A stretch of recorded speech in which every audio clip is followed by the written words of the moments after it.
Dhanik Bharat educational institutions inter IIT JEE NEET admission open. భారతదేశంలో మహిళలకు ద్రోహం చేసింది ఎవరు? మహిళా రిజర్వేషన్ బిల్లుని పార్లమెంట్లో అడ్డుకున్నది ఎవరు? అసలు మహిళా రిజర్వేషన్ బిల్లుని డీలిమిటేషన్ బిల్లుని తీసుకురావాల్సిన అవసరం ఎవరికి వచ్చింది? ఒకేసారి రెండు బిల్లులని పార్లమెంట్లో ప్రవేశపెట్టి లోక్సభలో ప్రవేశపెట్టి 131వ రాజ్యాంగ సవరణలో సరైన మెజార్టీ రాదు అని తెలిసి కూడా ఆ బిల్లుని వీగిపోయేలా చేసింది ఎవరు? ప్రతిపక్షాలు చెబుతున్నాయి ఇది కేవలం రాజకీయ లబ్ధి కోసం మోదీ ప్రభుత్వం ఆడిన ఒక నాటకం అని. పశ్చిమ బెంగాల్లో మహిళల ఓటుని తమ వైపు తిప్పుకునేందుకు ఆడిన ఒక గేమ్ అని. సరిగ్గా ఇదే జరుగుతుందని బీజేపీకి తెలుసు, చాలా స్పష్టంగా తెలుసు.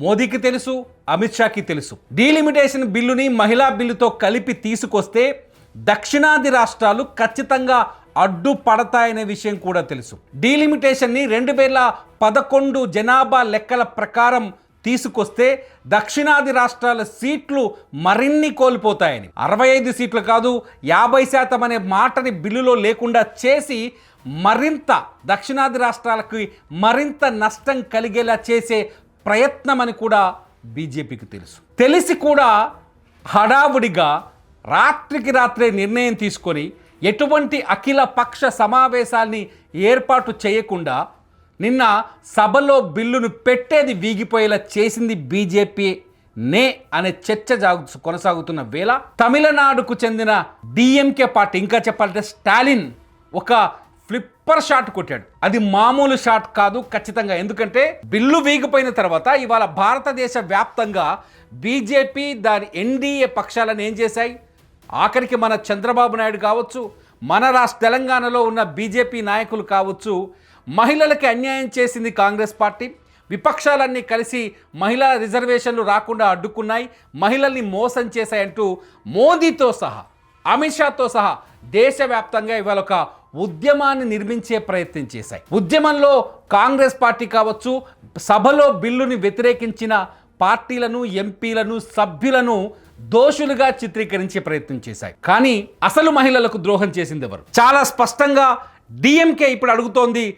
చెప్పాను కదా, ఫ్లిప్పర్ షాట్ కొట్టాడు స్టాలిన్ అని. ఎందుకంటే రాజ్యసభలో స్టాలిన్ ఒక ప్రైవేట్ బిల్లు మూసేశాడు. డిఎంకే ఎంపీ రాజ్యసభ సభ్యుడు పి విల్సన్ ఇవాళ రాజ్యసభలో ఒక బిల్లుని మూచేశాడు.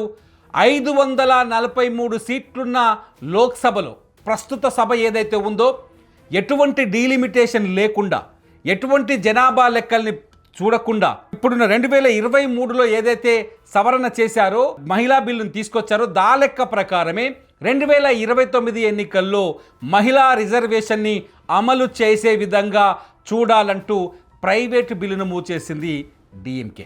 ఇప్పుడు చెప్పండి, మహిళలకు అన్యాయం చేశాయా ప్రతిపక్షాలు? విపక్షాలు మహిళల వైపు నిలబడ్డాయా లేదా? మొదటి నుంచి చెప్తున్నారు కదా మహిళా రిజర్వేషన్ బిల్లుకి మేము వ్యతిరేకం కాదని. డీలిమిటేషన్ బిల్లుని లింక్ చేస్తే దక్షిణాది రాష్ట్రాలు అడ్డుకుంటాయని బీజేపీకి తెలుసు. ఉద్దేశపూర్వకంగానే ఈ డ్రామా నడిపించారని చాలా స్పష్టంగా అర్థమవుతుంది. ఇప్పుడేం చెప్తుంది మోదీ ప్రభుత్వం? ఇప్పుడేం చెప్తుంది? ఏం సమాధానం చెప్తుంది? ధైర్యం ఉందా బీజేపీకి? 543 సీట్లు ఇప్పుడు ఏవైతున్నాయో ఆ సీట్లకే 33% మహిళా రిజర్వేషన్ని అమలు చేసే ధైర్యం, శక్తి, దమ్ము బీజేపీకి ఉందా? ఖచ్చితంగా ప్రశ్నించాల్సి వస్తుంది దక్షిణాది నుంచి. ఎందుకు ప్రశ్నించాల్సి వస్తుందంటే దక్షిణాది సీట్ల సంఖ్య తగ్గిపోయి దక్షిణాది రాష్ట్రాలని ద్వితీయ శ్రేణి రాష్ట్రాలుగా చిత్రీకరించే ప్రయత్నం డీలిమిటేషన్ ద్వారా, మహిళా బిల్లుకు డీలిమిటేషన్ లింకు పెట్టి తీసుకొచ్చి కేవలం 10 రాష్ట్రాల్లో పెత్తనం ఉంటే భారతదేశానికి సంబంధించిన అధికారాన్ని, ఢిల్లీ పీఠాన్ని సొంతం చేసుకోవాలన్న ఒక ఎత్తుగడని ఇవాళ ప్రతిపక్షాలు తిప్పికొట్టాయని చెప్పాలి. డీలిమిటేషన్ బిల్లుని తిప్పికొడితే మహిళా రిజర్వేషన్ బిల్లుని అడ్డుకున్నారంటూ అధికార పక్షం, ఎన్డీఏ పక్షం ఇవాళ ప్రజల్లోకి వెళ్ళి సానుభూతిని సంపాదించుకునే ప్రయత్నం చేస్తున్నాయి. ఇప్పుడు చెప్పండి, ఈ ప్రైవేటు బిల్లు పైన చర్చకు మీరు సిద్ధమేనా? 543 సీట్లలోనే 33% రిజర్వేషన్లని అమలు చేయడానికి సిద్ధమేనా? భారతదేశంలో ఉన్న అన్ని అసెంబ్లీల్లో ఎటువంటి డీలిమిటేషన్, నియోజకవర్గాల పునర్విభజన జరపకుండానే 33% రిజర్వేషన్లను అమలు చేయడానికి సిద్ధమా? ప్రభుత్వం నిలబడుతుందా మహిళలకు అండగా? మహిళా రిజర్వేషన్ని అమలు చేయాలంటూ డిఎంకే ఎంపీ పి విల్సన్ తీసుకొచ్చిన ఈ ప్రైవేటు బిల్లుకి ప్రభుత్వం మద్దతిస్తుందా? మద్దతివ్వగలదా? ఈ బిల్లు పైన ముందుకెళ్ళగలదా ప్రభుత్వం? మోదీ ఇరుక్కుపోయారు కదా, మళ్ళీ దమ్ముందా? ఇప్పుడు మాట్లాడగలరా?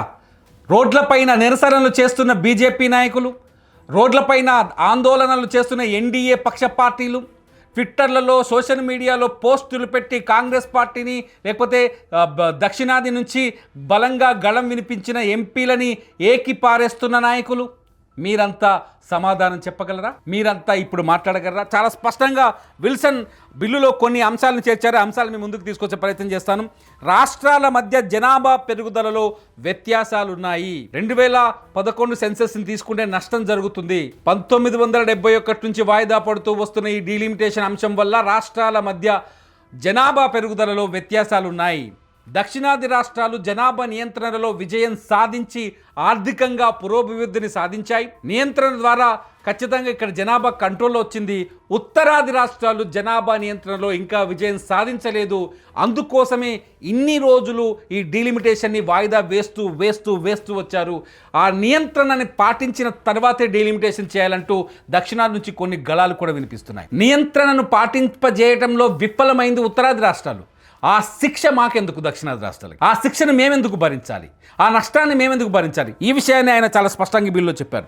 అంతేకాదు, ఇప్పుడున్న చట్టసభలు, ఇప్పుడున్న పార్లమెంటు కావచ్చు, అసెంబ్లీలు కావచ్చు, చట్టసభల్లో ఏ చట్టసభ గడువు ముగిస్తే ఆ చట్టసభలో కొత్తగా జరపబోయే ఎన్నికల్లో 33% రిజర్వేషన్ ఇప్పుడు నడుస్తుంది. మధ్యలో పెట్టారు ఎన్నికల మధ్యలోనే. అస్సాంలో వచ్చే కొత్త సభ, తమిళనాడులో వచ్చే కొత్త సభ, అటుపోతే కొత్తగా వస్తున్నాయి కాబట్టి కష్టం. కాబట్టి రేపు ఈ తర్వాత రాబోయే చట్టసభల్లో ఎటువంటి మార్పులు లేకుండా బిల్లుని ప్రవేశపెట్టి 33% రిజర్వేషన్ని ప్రవేశపెట్టే శక్తి మోదీ సర్కారుకు ఉందా? అందుకనే చట్టసభల్లో ఖచ్చితంగా 33% రిజర్వేషన్ని రేపటి రాబోయే కొత్త సభల్లో ఏ ఎన్నికలైతే రాబోతున్నాయో ఎన్నికల్లో ఖచ్చితంగా 33% రిజర్వేషన్ అమలు చేయాలని ఆయన కోరుకుంటున్నారు. ఆయన బిల్లులో పెట్టారు. అంతేకాదు, ఎటువంటి విభజనతో బిల్లుతో ముడిపెట్టకూడదు. ముడిపెట్టి దాని ఆ బిల్లుని, మహిళా రిజర్వేషన్ బిల్లుని మళ్ళీ ఇబ్బందుల వైపు తీసుకెళ్ళకూడదని కూడా ఆ బిల్లులో ఆయన ప్రవేశపెట్టిన బిల్లులో రాశాడు. సో మొత్తంగా రేపే సోమవారం రోజే మోదీ సర్కార్ శక్తి ఉంటే, ధైర్యం ఉంటే, దమ్ముంటే 543 లోక్సభ సీట్లలోనే 33% మహిళా రిజర్వేషన్ను ప్రవేశపెట్టగలదా? ఆ శక్తి ఉందా? ఎవరైనా నా అభిప్రాయాన్ని వ్యతిరేకించినా, నా అభిప్రాయాన్ని సమర్థించిన ఈ వీడియో కింద కామెంట్ చేయండి. మీ కామెంట్స్ నిజంగా యోచనకి తగ్గట్టుగా ఉంటే, ఈ దేశానికి ఉపయోగపడిగా ఉంటే ఖచ్చితంగా మీ కామెంట్స్ చదివి నేను మరొక వీడియో చేస్తాను. అప్డేట్స్ కోసం చూస్తూనే ఉండండి. It's UTV. నా పేరు తిరుమల్.